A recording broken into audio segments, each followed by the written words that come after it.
Hi folks, welcome back to the channel.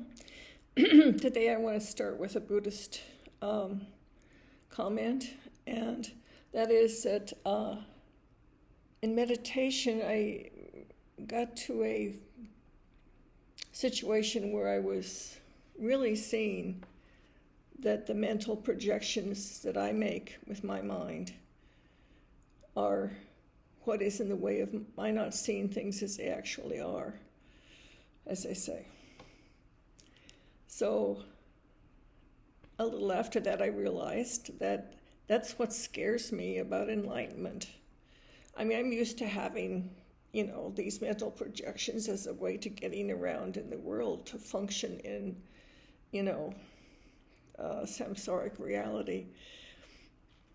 I thought that was funny, but I haven't really gone past that yet. I haven't started removing more projections.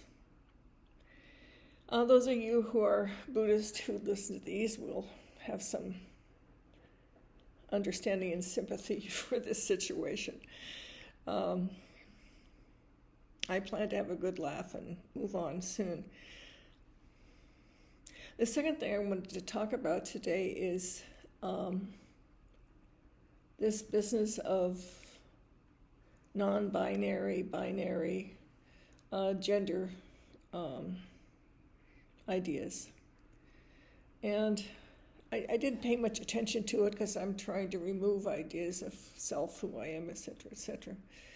But I read a very good article in an Oprah magazine online. Just happened to pop up, and it was a very clear, analytical kind of common sense article. I decided that if I thought of myself as being non-binary, without the change in pronouns, I mean, I still see I don't think it's necessary to change pronouns. It's sort of a fad or something, but to see myself as being non-binary actually broadens the scope of who I am, rather than just I'm defined by being the fact that I'm physically female and, heterosexual and so forth like that. But it calms me down. It calms things. All these little questions like, well, what is a tomboy? Why did I prefer hunting for fossils and rock collecting and climbing trees and roller skating more than I did playing with dolls like my sister did, or prefer, wanting a bonnet or something with frills. I've dressed with frills, and I just never wanted to wear jewelry. I never wanted to wear high heels. I never was drawn to bows and so forth, lace. I like lace, actually, it's pretty. So I was never a girly girl. So just, not that it matters at all in the world, but it's interesting how that does change in a positive way. It expands my view of myself. The other thing I wanted to bring up was just an anecdote about something that happened when I was in India. I lived on a main road through a village. Actually, it was outside a village by about 10-15 minutes. And the bookstore that I ran for the community, for His Holiness, was on the street. So when people walked by, it was easy to see them and interesting to watch. So one day, a man was jauntily walking by, a very thin, small Indian type, village type guy, and he had this huge hat on, like a sombrero or something, a wide brim, and on top was a very large dome.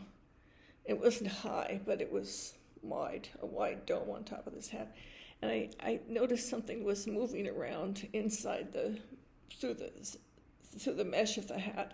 I could see there were all these baby chickens he was carrying along a bunch of baby chickens, and probably to sell one by one. They don't. Most Indians are vegetarians, bless them. And that's it. I'll be doing these more frequently probably now, maybe shorter ones, and still hopeful for questions. I can answer easy entry grade level questions about Buddhism, about meditation a little bit. So if you're out there and you have any questions, just drop me a comment, and I'll be happy to answer those if I can. My sister died, and I took some time off to work through all that, and I'm feeling okay, and happy that there's a new vaccine coming out the next week or so, and the wave seems to be going down, so I actually am going to be able to see people again. I haven't had anyone in my house since April, and while it's very good for a practitioner to have this kind of isolation retreat, it's also extremely tiring in a way. I would like to see my friends. I'd like to go grocery shopping instead of accepting whatever Instacart delivers to me in the way of produce and stuff. So I hope everyone goes and gets their vaccination. Do it for your grandmother, for your mother, for all those people who are vulnerable. It really needs to be done. See you.